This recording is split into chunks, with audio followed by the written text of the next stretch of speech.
अस्सलाम वालेकुम नाज़रीन, कुछ बहुत अहम तरीन अपडेट्स हैं जो आपके साथ शेयर करेंगे। पहले तो आप सबको जुमे की बहुत बहुत मुबारक हो। मरी प्लान खटाई में पड़ता हुआ दिखाई दे रहा है। अमरीकी पाबंदियाँ, नई पाबंदियाँ सामने आ चुकी हैं। पाकिस्तान का फैसला क्या है, ये एससीओ समिट के बाद मामलात किस तरफ जा रहे हैं। पाकिस्तान को इस वक्त चाइना भी खींच रहा है, अमरीका भी खींच रहा है, पाकिस्तान कहाँ खड़ा होगा।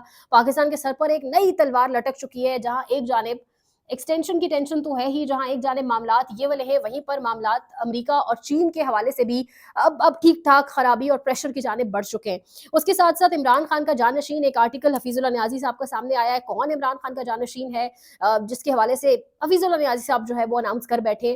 तमाम तर कहानी आपके सामने रखते हैं, लेकिन आगाज करेंगे मरी प्लान के हवाले से। मरी प्लान, मरी में इजलास जो हुआ, मरी में जो प्लान हुआ उसमें बहुत सारी बातें हुई, लेकिन जो उसका फोकल पॉइंट था या जो सेंटर ऑफ ग्रेविटी थी वो एक्सटेंशन पर बात थी। एक्सटेंशन के हवाले से जो है वो डिस्कशन थी। तो उस मरी प्लान के अंदर बेसिकली जो सारी कहानी थी वो ये थी कि एक्सटेंशन पर ऑब्वियसली बात हुई, और जो खबर देने वाले लोग हैं जिसमें मिनिस्टर शहजाद अकबर और मजीद कुछ लोग हैं, वो कह रहे हैं कि और अब तो ये बात जुबान ज़र-ए-आम भी है कि उस मीटिंग के अंदर कुछ गैर सियासी, दो गैर सियासी लोग, शख्सियात भी मौजूद थी, जिनका सियासत से कोई लेना देना नहीं था, जो ऑब्वियसली इदारे की जानिब से थी, वो भी वहाँ मरी मीटिंग के में, मरी इजलास में मौजूद थी। लेकिन कहा यह जा रहा है कि मरी इजलास में जो डिसाइड हुआ था एक्सटेंशन को लेकर, नवाज शरीफ उस पर अमल दरामद करने से गुरेज आए। कुछ हल्के ये कह रहे हैं और कुछ हल्के ये कह रहे हैं कि नवाज शरीफ जो अमल दरामद उस पर नहीं कर रहे, वो बेसिकली चाह रहे हैं कि ताकत हमारे पास रहे और हमारी जरूरत पड़ती रहे, और हम दो दो साल, तीन तीन साल करके एक्सटेंशन दें। अभी हम जस्ट 3 साल की दें या 2 साल की दें, इकट्ठी 5 साल की ना दें। दूसरी जानब से पूरे 5 साल के हवाले से ही बात हो रही है, और मामला इस चीज पर आया अटका हुआ है या नहीं। लेकिन सवाल यही उठता है कि नवाज शरीफ और नून लीग की इतनी कौन सी औकात है, और इतना कौन सा इनके पास इतना स्टेचर इन्होंने अपना सियासी छोड़ दिया है। सियासतदानों की औकात क्या होती है? सियासतदानों की औकात ये होती है कि उनके पीछे आवाम खड़ी हो। औकात मैंने उस पर्सपेक्टिव में कहा है। तो क्या इतना स्टेचर पॉलिटिकली है? क्या उनके पीछे अवाम इतनी बड़ी तादाद में खड़े हैं कि आज अगर वो कहते हैं कि वो ये काम नहीं करना चाह रहे, इफ इन केस, जो होगा नहीं पॉसिबल, यानी वो फॉर्म 47 के सेटअप पर बैठे हैं, भाई विफाक एंजॉय कर रहा है मरकज, और जो बेटी है वो पंजाब एंजॉय कर रही है, और नवाज शरीफ का ड्रीम भी एक ही है, बेटी को अपनी जीते जीते वजीर आजम की कुर्सी पर बैठाना। तो ऑब्वियसली ये सब तभी पॉसिबल है जब अगलों की ख्वाहिशात के ताबे होकर आप चलेंगे। तो इस वक्त ये क्या जानबूझकर ये खबरें फैलाई जा रही हैं ताकि इमरान खान का जो इशू है उस पर बात ना हो सके, एक नॉन इशू को हाइप दी जा रही है, या वाकईतन कोई मरी प्लान खटाई की तरफ जा रहा है? क्योंकि खबरें ना गायब करवा दी गई हैं। जो राना सनाउल्लाह का आखिरी स्टेटमेंट था, मैंने कल भी आपको बताया था, एक्सटेंशन को लेकर, उसको कहा जा रहा है मीडिया में डिस्कस नहीं किया जा रहा है, क्योंकि वो 2 या 3 साल के हवाले से था। लेकिन मीडिया पर उस पर अब बात नहीं करने दी जा रही। मीडिया पर उसको कहा गया कि सेंसर कर दें, और इस हवाले से किसी किस्म की कोई बात भी मीडिया पर, अब जो उस राना सनाउल्लाह का जो लेटेस्ट स्टेटमेंट था उस हवाले से कोई बात मीडिया पर नहीं होगी। एक जानिब ये सारी कहानी है, और दूसरी जानिब जहां मरी प्लान की हम बात कर ही रहे हैं, दूसरी जानिब आपस में उलझते चले जा रहे हैं।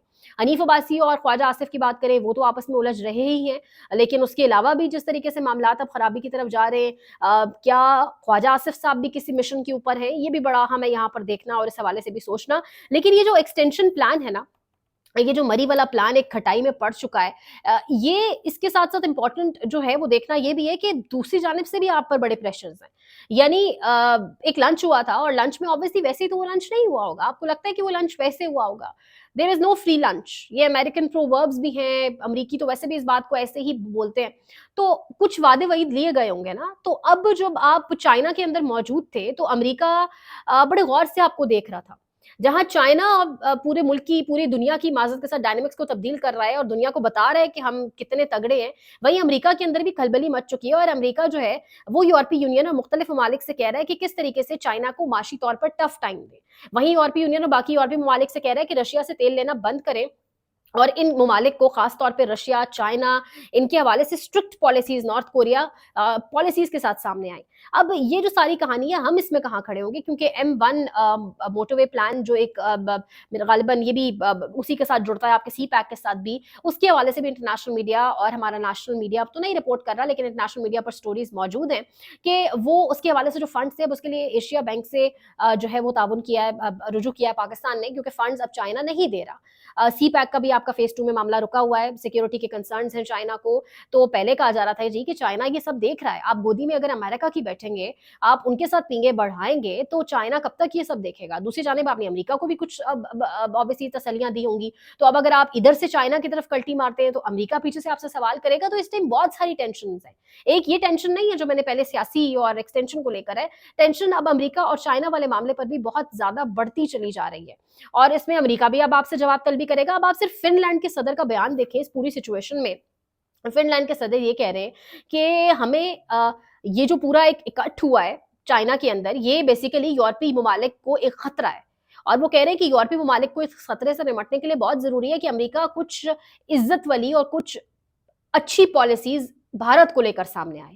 تو اگر امریکہ بھارت کو لے کر اچھی پالیسیز لے کر سامنے آئے گا, کیونکہ امریکہ جو ہے اور پورا جو یورپ ہے وہ بھارت کو اس خطے کے اندر چائنا کے خلاف کھڑا کرنا چاہتا ہے, ایک مضبوط ایک اوپوننٹ بنا کر اپنا ایک کرایہ دار کھڑا کرنا چاہتا ہے, آپ اس آسان الفاظ میں ایسے لے لیں. تو اگر امریکہ بھارت کے لیے نرم پالیسیز کرے گا تو پاکستان کا G S P plus status, Pakistan FATF کے اندر اور مختلف جگہوں کے اندر پاکستان کو مشکلات ہوں گی. اگر امریکہ ان کے لیے پالیسیز نرم کرے گا تو پھر آپ کہیں سٹینڈ نہیں کریں گے. اور I always say and I stand by it کہ امریکہ جو ہے وہ یوز کر کے پھینکتا ہے. امریکہ جو ہے ایلون مسک کو یوز کر کے پھینکا بھارت کے ساتھ جو کچھ ہو رہا ہے, اور بھارت بھی جانتا ہے کہ ہمارے جو اسٹریٹجک اور ہمارے تجارتی جو فائدے ہیں وہ امریکہ کے ساتھ ہیں. امریکہ بھی جانتا ہے کہ بھارت کے ہمارے ساتھ ہی ہیں, وقتی صرف جیلس کرنے کی کوشش ہے اور تصاویر اور چائنا کے اندر اور تمام تر چیزیں. لیکن یہ کہانی اب الجھتی چلی جا رہی ہے. آپ کو پہلے سے ہی سوچنا چاہیے, کیونکہ ایٹ اے ٹائم پاسبل نہیں ہے کہ آپ کا ہاتھ چائنا کے ساتھ بھی ملا رہے ہو, آپ ایٹ اے ٹائم امریکہ کے ساتھ بھی ملا رہے ہو, پھر آپ کو دونوں طرف سے کھینچت آنی شروع ہو جائے گی. اینڈ ان دیٹ سچویشن آپ کے پاس کوئی طریقہ نہیں ہوگا اس کو سارٹ کرنے کا, اس پریشر سچویشن سے باہر نکلنے کا. الٹا اللہ نہ کرے پاکستان کی اکانومی کے اوپر بڑے منفی اثرات ہو سکتے ہیں جو آلریڈی ہو رہے ہیں. چائنا کو یہ اعتراضات بھی ہیں کہ یہاں پر اسٹیبلٹی نہیں ہے. اب اسٹیبلٹی کیوں نہیں ہے؟ کیونکہ پولیٹیکلی اسٹیبلٹی نہیں ہے, تو اسٹیبلٹی آئے گی کہاں سے؟ یہ بہت ساری چیزیں جو اپنی جگہ پر موجود ہیں. دوسری جانب اب جو اس ٹائم امریکہ نے پابندیاں لگا دی ہیں, میں اگر آپ کو بتاؤں تو یہاں پر 3 کہا جا رہا ہے, اگر میں آپ کے ساتھ شیئر کروں, ایک تو غالباً فلسطینی ریاست کو باقاعدہ کہا گیا ہے یورپی ممالک سے بھی کہ تسلیم نہ کریں, بجائے اس کے کہ اسرائیل کو مظالم سے روکا جائے, دنیا کو روکا جا رہا ہے. اور 3 یہاں پر میں نے کہیں لکھا تھا لیکن اب مجھے وہ مل نہیں رہا, کہ 3 یہاں پر باقاعدہ آپ کہہ لیں کہ کمپنیز ہیں جن کو این جی اوز ہیں معذرت کے ساتھ. ایک تینوں این جی اوز جو ہیں بیسیکلی وہ اسرائیل کی بربریت کو سامنے لے کر آئی تھی, اور اسرائیل نے جو بربریت پھیلائی ہوئی ہے فلسطین کے اندر اس کے حوالے سے انہوں نے کام کیا, اور اس کے حوالے سے انہوں نے ڈیٹیلز سامنے رکھی. تو ان تینوں کے اوپر باقاعدہ امریکہ نے پابندیاں عائد کر دی ہیں. ہم ایک جانب کہتے ہیں کہ بیت المقدس سے بڑھ کر ہمارے لیے کچھ نہیں ہے, دوسری جانب ہم اس امریکہ کے ساتھ کھڑے ہیں جو ان این جی اوز پر پابندیاں لگا رہے ہیں. تو پتہ نہیں, ہم تو پتہ نہیں کہاں کھڑے ہیں, کہاں بیٹھے ہیں, کہاں لیٹے ہیں, خود بھی کبھی کبھی سمجھ نہیں آتی. اتنا سب دیکھ کر پڑھ کر کے رپورٹنگ میں کیا بتایا جائے کہ ہم ہیں کون اصل میں. اتنی زیادہ ہماری کوئی دوغلی اور ڈبل پالیسیز ہے. قرآن بھی کہتا ہے مومن کی ایک بات ہوتی ہے, ڈبل میننگ والی بات نہیں ہوتی, لیکن ہم پتہ نہیں کہاں سٹینڈ کر رہے ہیں معذرت کے ساتھ. دوسری بات, عمران خان کا جانشین حفیظ اللہ نیازی صاحب نے ایک آرٹیکل لکھا, لمبا چوڑا آرٹیکل, جانشین عمران خان. آرٹیکل کا ٹائٹل کٹ شارٹ کر کے سمری بتاؤں, حفیظ اللہ نیازی صاحب ایک تو کریڈٹ لینے کی کوشش کر رہے ہیں. 2003 سے لمبی کہانی انہوں نے کھینچی, اور انہوں نے کہا کہ میری وجہ سے پہلی نشست, پہلی بار الیکشن عمران خان جیتے تھے, میری وجہ سے پارٹی جو کچھ ہے وہ ہے. تو بہت سارے حفیظ اللہ نیازیوں کے بغیر, بہت سارے علیم خانوں کے بغیر, بہت سارے جہانگیر ترینوں کے بغیر عمران خان آج جہاں کھڑا ہے انپریسیڈنٹڈ پاپولیرٹی عمران خان کے پاس ہے. تو اس میں کسی کا کوئی کریڈٹ نہیں ہے. ایک تو یہ. دوسرا, وہ کہہ رہے ہیں کہ عمران خان نے مراد سعید کو جانشین اس لیے نہیں بنایا تھا, بلکہ اس لیے جانشینی دینی تھی, بٹ بنایا اس لیے تھا کہ شاہ محمود قریشی کو معزول کرنا مقصد تھا, کیونکہ شاہ محمود قریشی کو عمران خان اپنے جانشین مقرر نہیں کرنا چاہتے تھے.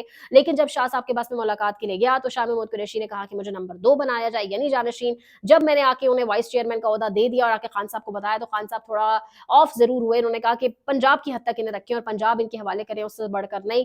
اور یعنی وہ کریڈٹ لے رہے ہیں کہ میں نے جو ہے شاہ محمود قریشی کو بھی پارٹی میں شامل کرایا, میں نے بہت کچھ کیا. آخر میں انہوں نے کہا کہ علیمہ خان, اب عمران خان چاہیں یا نہ چاہیں پاکستان تحریک انصاف کی جانشین ہیں.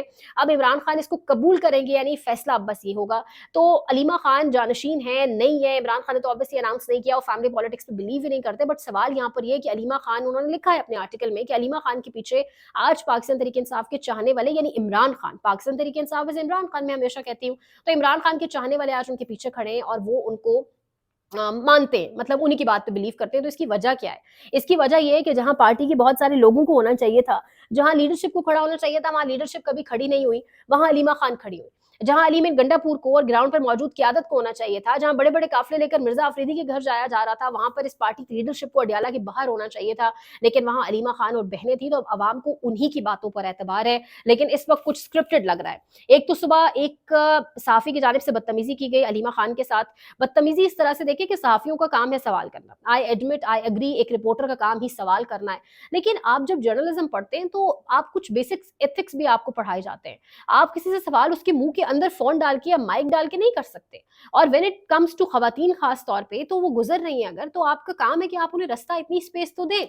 मतलब अब ये इसलिए कहा गया अलीमा खान और सिमाबिया की जानिब से कि हरास किया जा रहा है क्योंकि वो रिपोर्टर तैयब बलोच साहब बिल्कुल रास्ता नहीं दे रहे थे। मुख्तलिफ इस पर रिजवान गिलज़ई और मुख्तलिफ लोग ट्वीट्स भी कर रहे हैं कि तैयब बलोच साहब के साथ जो एक सीनियर सफ़ेद कपड़ों के अंदर रिपोर्टर हैं, उनको क्यों ये जिम्मेदारी सौंपी है, किसी नौजवान को सौंपते। यानी इशारे सबके यही हैं कि इनको भेजा गया था, खास तौर पर इनको भेजा गया था और इनसे ये बदमजगी करवाना जो है मकसद था, ताकि सोशल मीडिया का दिल खराब किया जा सके। तो सोशल मीडिया में सिर्फ ये 1 2 3 रिपोर्टर्स नहीं है, सोशल मीडिया बहुत बड़ा है, बहुत वास्ट है। जहाँ रिपोर्टर का हक है सवाल करना, उसे कोई रोक नहीं सकता, चाहे वो अलीमा खान हो या कोई भी। वही खवातीन या किसी भी जमात से खातून हो या कोई भी आंसर करने वाला आपके आगे जो बैठा है, उसका ये हक है कि उसको स्पेस दें। अलीमा खान खड़ी होंगी, फिर उनसे सवालात करें। ये कौन सा तरीका है कि आप माइक या फोन लेकर बिल्कुल ऊपर ही चढ़े चले जा रहे हैं। तो ये बेसिक एथिक्स हैं जो आपको जर्नलिज्म की डिग्री सिखाती है, अगर आपने डिग्री की भी हो। तो यहाँ पर ये कुछ एतराज जो है जायज था। अभी इसी पर बात हो रही थी, कुछ डाउट्स थे। स्क्रिप्टेड इसलिए लगा मामला कि अलीमा खान जब थाना अडियाला जेल के सामने कोई थाना है या गालिबन कोई नाका है, सॉरी नाका है कोई, वहां पर मीडिया टॉक कर रही थी, तो किसी ने उन पर अंडा दे मारा। अंडा आके उनके दुपट्टे पे इस जगह पे लग रहा है और वो भी हैरान हो गई फॉर अ व्हाइल एकदम। और उनके जब पीछे भागा गया तो 2 कोई खवातीन है जिनको अरेस्ट किया गया है। अरेस्ट तो अब किसने किया है हम सब जानते हैं। क्या अरेस्ट करके तह तक भी पहुंचा जाएगा कि वो कौन है, किसने उन्हें भेजा, या वो अपने तय आई, इतनी नफरत है अलीमा खान से कि अंडा ही मार दिया। तो ये यहाँ पर बड़ी इंपॉर्टेंट और चीज़ है। और ये कनेक्शन जब आप सुबह तैयब बलोच वाले वाक़े से करें तो लगता है कि यार ये मामला स्क्रिप्टेड है। कोई भेजा जा रहा है कि लोगों को कभी मीडिया टॉक करिए तो अंडा मार दें, ऐसे सवालात करें, इस तरह से हरास करें, ये कुछ जानबूझकर करने की कोशिश की जा रही है। तो ये इस वक्त सारी कहानी है। मजीद इस पर जो भी अपडेट होगी आपको बताएंगे। लाइक करें, शेयर करें, सब्सक्राइब करें, कमेंट सेक्शन में अपने फीडबैक का इजहार जरूर करें। अपना बहुत ख्याल रखें। अल्लाह के बाद।